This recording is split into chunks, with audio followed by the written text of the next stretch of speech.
Hello everyone, welcome back to the Dev Guide channel. If you are learning Salesforce Trigger, then understanding Trigger context variable is very important. So, in today's video, I will explain what is Trigger context variable, why we use them, and the most commonly used Trigger context variable with example.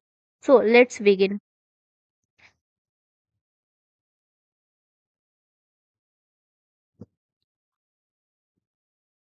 So, coming to a point, what are the Trigger context variables?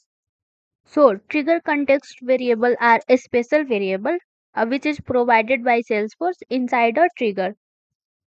They help us to understand the current context of the trigger, such as is this record is being updated, being insert or being deleted, and which record are being processed. Okay. So, using this variable, we can write dynamic and control logic inside the trigger. So, coming to the structure of trigger context variable. So, this is the example of a trigger which is written on account, and this trigger is running on before insert and before update. So, uh, with help of trigger context variable, I have written debug line uh, for each insert and each update. So if trigger will run on each insert, then debug will print account record is being inserted. Okay. And if trigger is running on each update, means before update context, then debug will show account record is being updated. So coming to the next point, that is important trigger context variable. So these are the trigger context variable which is mainly used in our Salesforce trigger.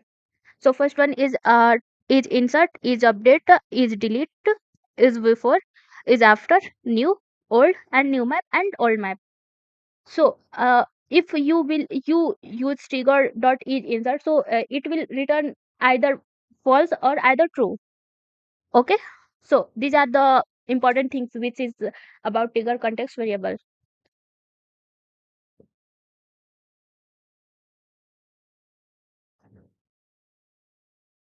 So today we learn about trigger context variable in Salesforce and how they help us control trigger behavior.